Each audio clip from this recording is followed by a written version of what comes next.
pleasure to be here, and I'd like to thank the Alliance for the opportunity.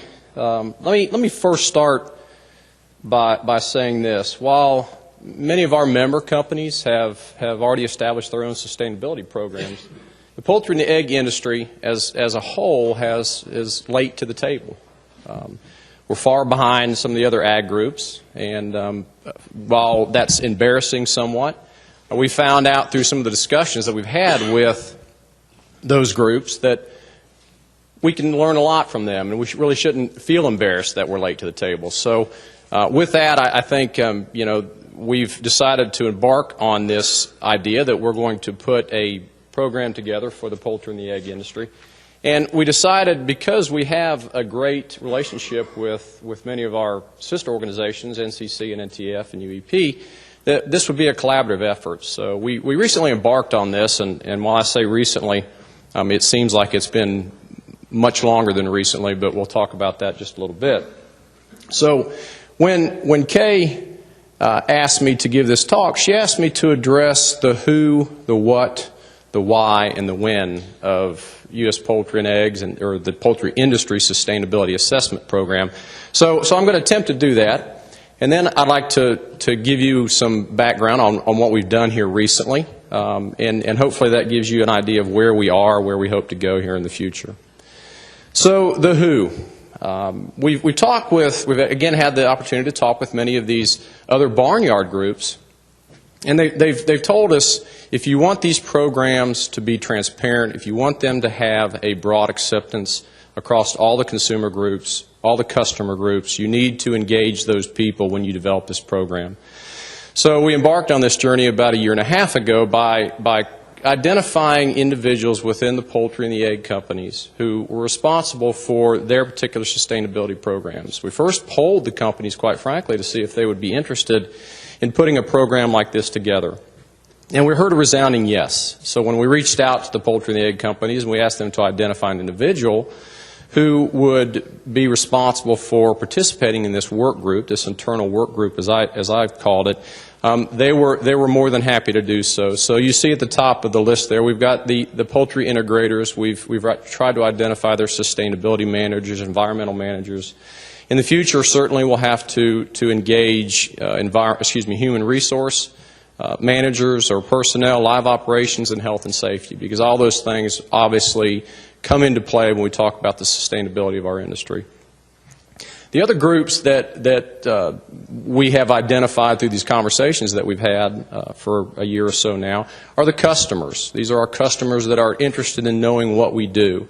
You can see them listed there. That's just a short list of customers or companies that we feel as though we need to reach out to and engage in the development of this program. We've got non-governmental agencies. We've got those environmental NGOs that have a stake in this and really want to be involved in this process. We've got animal welfare groups that we feel as though need to be involved as well. The suppliers, that list has been a little bit more difficult for us to get a hold of, but certainly the pharmaceutical companies, certainly the Evonik's of the world and the Nestle's of the world. Those are the companies that at some point in time we need to reach out to and ask for their engagement in this program. So the what? Roger showed you this chart you see on the right there. That is one process of developing a sustainability assessment, a sustainability definition and assessment program. And again, it does come from Dr. Marty Matlock, who is out of the University of Arkansas. We've engaged Dr. Matlock and asked him to help us with the development of this program. And he's been very helpful. At the end of the day, Roger discussed this too, it's about continuous improvement. It's not about necessarily sustainability, because everyone might have a different, or probably does have a different definition of sustainability. But it's about continuous improvement within our companies, within our agriculture industry. So that's what we have to focus on. Now, in doing that, it's necessary really to define goals, because if we don't have goals, it's going to be very difficult for us to measure and to track our improvement as we move through time. Now, there are two types of goals. You can have a numerical goal, which is absolute. So we're going to define a percentage of decrease of water use or energy use or whatever that may be. And then you have directional goals that are non-absolute. So it's something that we're going to strive for as an industry to improve as we move forward. I totally agree with Roger. He said it needs to be non-competitive. And the goals that we've discussed this within this internal working group that we've put together here recently, and they all agree that at this level, an industry-level sustainability program, the goals that should be established should be those non-competitive goals, those goals that are baseline goals that the industry can strive for, and then as they make improvements within their own company to do better. So the what?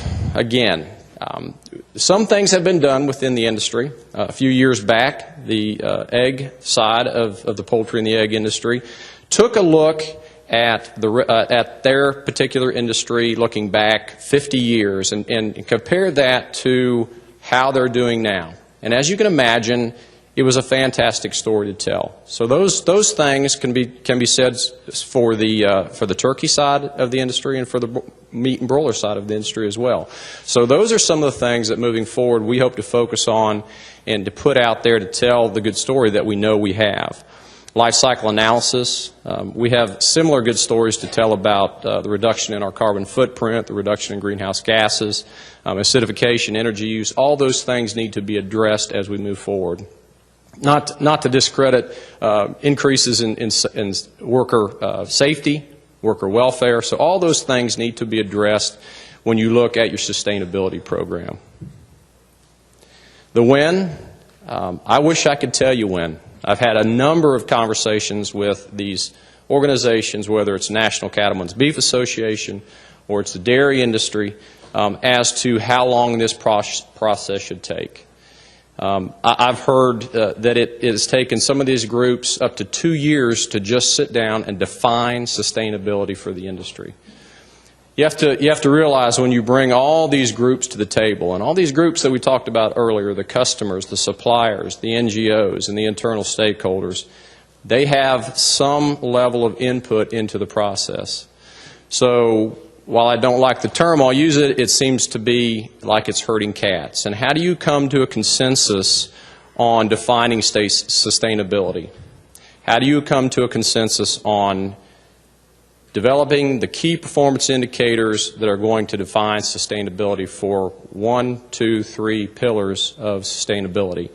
It's a long and involved process. Roger talked about the idea that an industry or a company would have to look at 130 KPIs. Yeah, there's one with 100.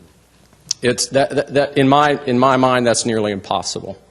There's one group, well-known group out there. When they came out originally with a set of KPIs for the meat burn industry, there were 39 KPIs. That's still far too many, in my opinion.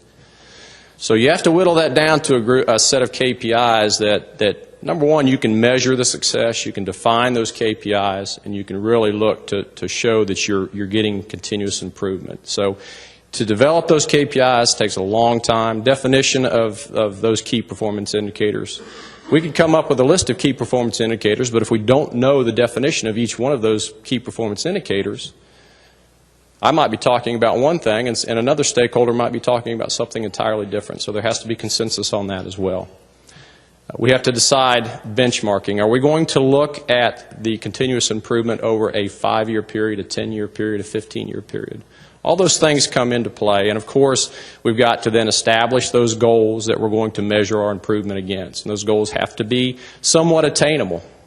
So to develop those takes some time. So I talked about our process. We began this process about 2 years ago, and when we sent out this poll and we asked the companies if they'd be interested in participating in this process, and they were, and we moved forward. We had an original meeting at a U.S. Poultry Environmental Management Seminar in September of 2015.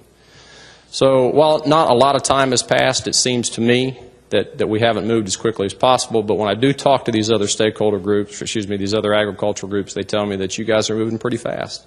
Again, it didn't take us 2 years to potentially come up with a draft definition of sustainability, and we'll talk about that in just a minute. So it's going to take some time. So the why. Number one, it's good for business. Clearly, if your company's not sustainable, if an industry is not sustainable, it's not going to be around. It promotes reducing operational costs and overhead, which is always good for the bottom line. It promotes creating a better work environment for our employees.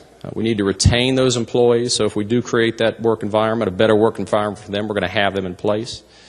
It can make industry more competitive when we have economic downturns, and when we have to address issues like we're dealing with now, avian influenza, and with the pork industry, it was PD last year. So we can be more competitive when we have to address those issues that come up from time to time. And it increased the trust of customers. I suspect the millennials that we heard about today are a great group to look at when we talk about needing to increase their trust in us. The why, consumers want to know. Again, I suspect the millennials want to know why our industry, how our industry is sustainable. There are many groups out there, groups that I won't mention, but animal rights groups that would love to fill the void of why our industry is or is not sustainable. In fact, they have filled that void. So it's necessary for us to be engaged in that discussion. I talked with one individual with the National Pork Board, and he told me, if you can get your message out first, you gain the high ground. You're not in defense when it comes down to addressing why we want to protect our animals, why we want to be a sustainable industry. You talked about Andy, and Andy talked about this morning infinite water supply. Talk to the people out in California. I can guarantee you that they're seriously concerned about the sustainability of the agriculture industry out in California right now. Andy, again, this morning talked about the growing middle class. As the middle class grows, they're going to look to increase the protein intake on a daily basis. We as an industry are going to have to find a way to increase our production with less water, less land, to meet this growing demand, this growing population increase, and the demand in meat as we move forward. You know, many individuals want to demonize intensified agriculture. Well, the sustainability experts out there will tell you that this idea of intensified agriculture is necessary if we want to feed 9 billion people by the year 2050. And so they've turned this definition, sustainable agriculture, as a process or system where agriculture yields are increased without adverse environmental impact. So they realize that we have to keep these systems, but we've got to find a way to do more with what we've got right now, and less as we lose land and water. So where are we? Where is this poultry industry initiative at this point in time? I mentioned the initial meeting we had in September of 2015. That was just really a meet and greet at the environmental management seminar we held. We decided that we would hold a quick follow-up meeting in November of 2014. At that point in time, we started to look at this whole process that you saw a little earlier, this process that Dr. Matlock has developed over the years. So we looked at what is a potential definition of sustainability for the industry. And one of the things that we've heard from these other groups out there is that it would be beneficial if we tried to harmonize these definitions, if we tried to harmonize these KPIs. Because if we muddy up the water with multiple definitions of KPIs for the poultry industry, for the beef industry, for the pork industry, it's only going to create confusion for the consumer. So it would be a better idea if we try to harmonize these things. So we looked at different definitions, and the definition you see there is kind of a modification to a little degree of a definition of that Field to Market put together.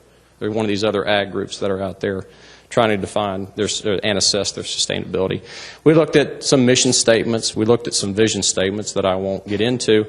And then we started to look at, again, some of these harmonized key performance indicators that the industry might look at.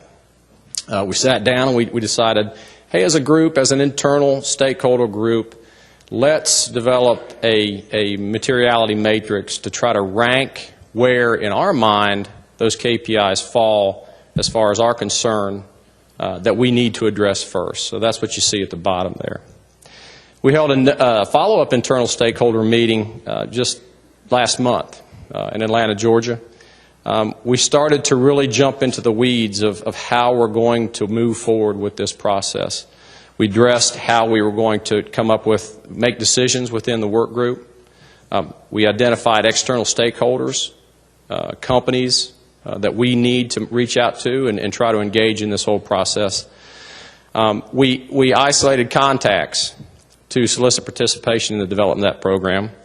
And we started to look at third-party facilitators. We've been told that at times if your industry association is driving this, it might not give you a transparent viewpoint as some of those customers want to see out there. So we started to look at that, and we looked at some early deliverables that we could potentially put out there and tell this good story.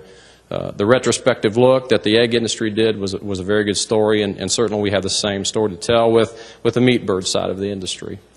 And then we examined methods of communicating and testing some of those messages. We've been told that while we, who are in the industry, think that we've got the great message that the consumer is going to respond to, it might not always be that way. So you need to test those messages. You need to refine them if possible according to those professionals that have been trained as far as communicating ideas and messages to the consumer and customers.